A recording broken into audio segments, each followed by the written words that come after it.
The Richard Nixon Foundation is proud and honored to present the Architect of Peace Award to Her Imperial Majesty Farah Pahlavi and His Imperial Highness Crown Prince Reza Pahlavi.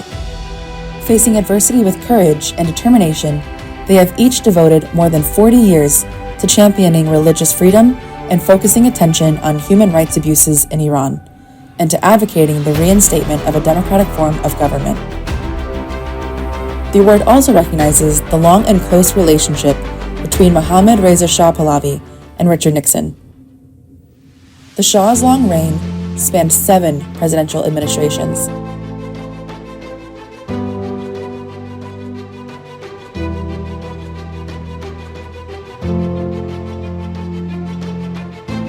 But it was his special relationship and personal friendship with President Nixon that made history and changed history.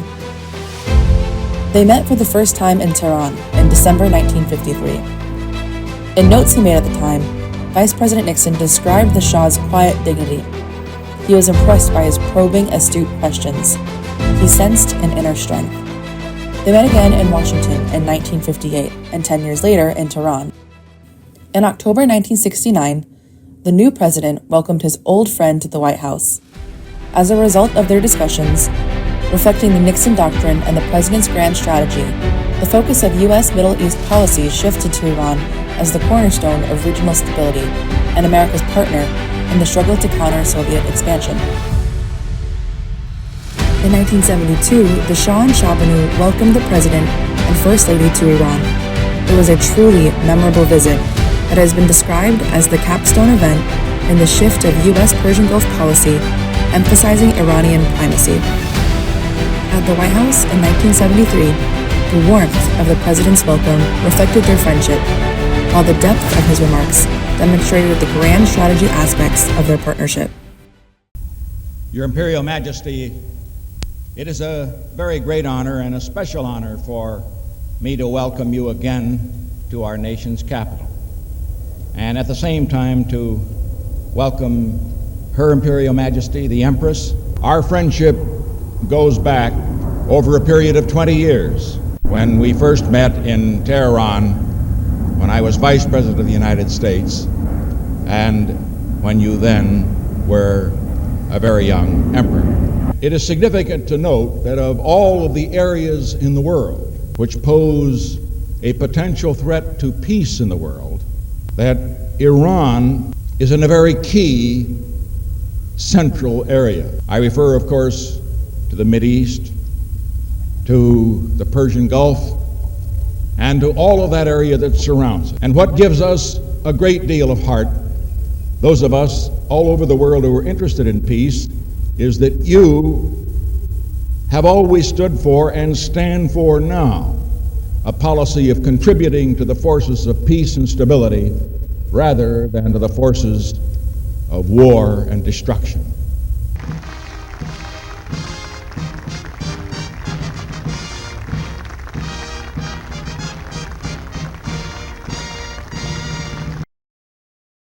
In 1979, the former president traveled to Mexico to confer and console with the exiled and ailing Shah, assuring him that millions of Americans were still his friends. The friendship that was strong in triumph was strengthened in tragedy. I saw the Shah the last time in Mexico, at Cuernavaca, Mexico. He was then in the last phases of terminal cancer, although he would never admit it or talk about his own problems at all. But he was quite thin and quite pale. But his head still as active and sharp as it had always been. He's a very intelligent, introspective man. And he said that what concerned him about the way he was treated by the United States was not that the United States was for him or against him, but was the uncertainty of the policy. He says there's nothing worse when you are confronted with revolutionary and rebel forces and uncertainty insofar as support is concerned. One day, for example, he said statements would come in, public and private, from Washington indicating total support and urging him to stand firm. The next day, there would be some story leaked from a high-level aide, printed all over the world and given particular credence in Tehran, to the effect that lower-level or second-level people in the administration were meeting with Khomeini and others who were out to knock the Shah off, or out, as the case might be.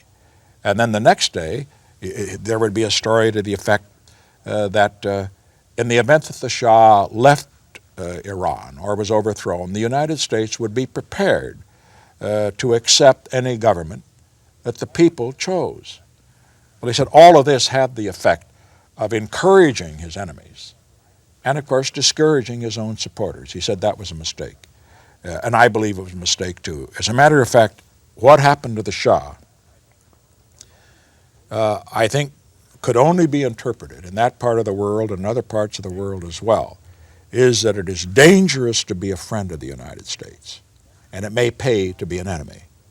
I think what we have to understand is that the Shah was the best friend of the United States in that area, in the whole Persian Gulf area, and it was Israel's only friend. The Shah, we must remember, in the 1973 war, furnished oil for our Mediterranean fleet when the other countries in the area had cut it off. And the Shah tied down the Iraqi forces by supporting the Kurds against the Iraqis so that they never got involved in the 73 war. A year later, he made a sad and lonely pilgrimage to march alongside the Shah Banu and the Crown Prince in the Shah's funeral procession through the streets of Cairo. When I was there, I was the only dignitary of any rank who came to the Shah's funeral, because here the Shah, who before everybody was bowing and scraping before him, the heads of state and government and so forth, because he was rich and powerful and so forth, and now they all avoided him because he was out of power.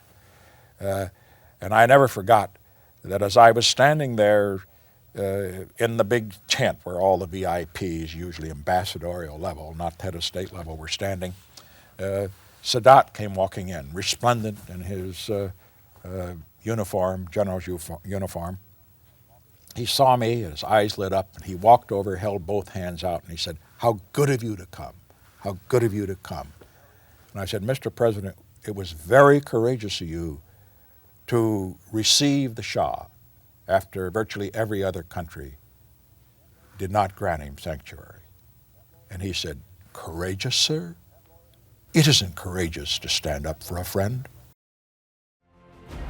For more than 4 decades, Crown Prince Reza Pahlavi has dedicated his life in exile to preserving and honoring the history and greatness of Iran. He travels the world speaking out against the abuse and oppression of the Iranian people, calling for peaceful regime change and for a new government for Iran.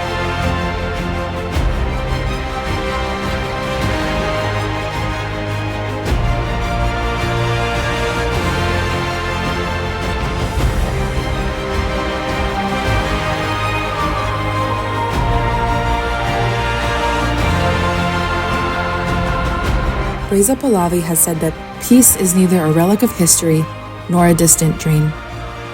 It is a promise we owe to ourselves and our children, and together we can make it a reality.